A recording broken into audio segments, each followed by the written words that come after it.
হঠাৎ মুঠোফোনে message, sir আপনি ৩,০০০ টাকা নগদ পুরস্কার পেয়েছেন, টাকাটি তুলতে এখনই লিঙ্কে প্রবেশ করুন। কি আছে এই লিঙ্কে, কেনই বা প্রলোভন দেখানো হচ্ছে?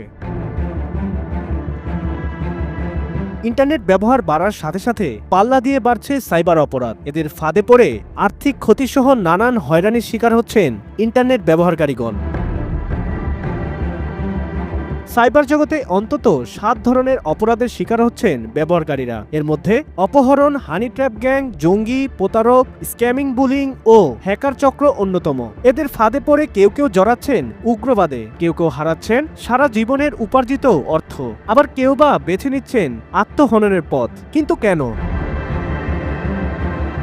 সম্প্রতি দ্য ইকোনমিস্টের একটি প্রতিবেদন অনুযায়ী দেখা যায়, বার্ষিক ৯০ মিলিয়ন সাইবার হামলায় ক্ষতির পরিমাণ প্রায় $৫৭৫ বিলিয়ন সমান। গবেষণায় দেখা গেছে, ভুক্তভোগীদের ৮০%ই বয়স ১৮ থেকে ৩০ বছরের মধ্যে। তবে অবাক করা বিষয় হলো, এর মধ্যে প্রায় ৬০%ই নারী। কিন্তু এখানে নারীদের বৈশিষ্ট্য কি? কেন এই কাজে নারী শামিল থাকে?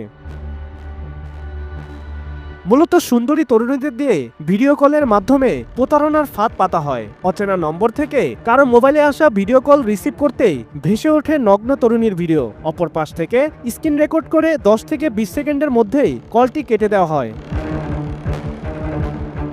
এরপর ভিডিও এডিট করে অর্থ দাবি, এমনকি দেওয়া হয় হুমকিও। দাবির টাকা না দিলে ভিডিও ভাইরাল করে দেওয়ার হুমকিও দেওয়া হয়। মান সম্মানের ভয়ে অনেকেই নীরবে অর্থকড়ি দিয়ে দেন, তখন আইন শৃঙ্খলা বাহিনীর সাহায্য নিতেও গোপনীয়তা সৃষ্টি করেন। এইভাবেই নিজের অজান্তে জড়িয়ে পড়েন সাইবার ক্রাইম সিনে, যাকে বলা হয় হানি ট্র্যাপ গ্যাং।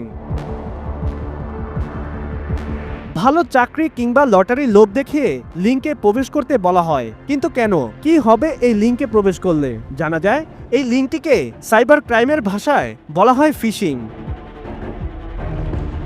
যা একটি জাল হিসাবে কাজ করে। এতে প্রবেশ করলে শুধু ডিভাইসের তথ্যই নয়, এমনকি লগইনে থাকা সকল অ্যাকাউন্টের তথ্য ফাঁস হয়ে যাওয়ার সম্ভাবনা রয়েছে। রাজধানীতে এ ধরনের ৫০০-এরও বেশি প্রতারক সক্রিয় রয়েছে। র্যাপিড অ্যাকশন ব্যাটালিয়ন র্যাব ২০০৪ সাল থেকে এ পর্যন্ত ৬,০০০-এর বেশি প্রতারককে গ্রেফতার করেছেন।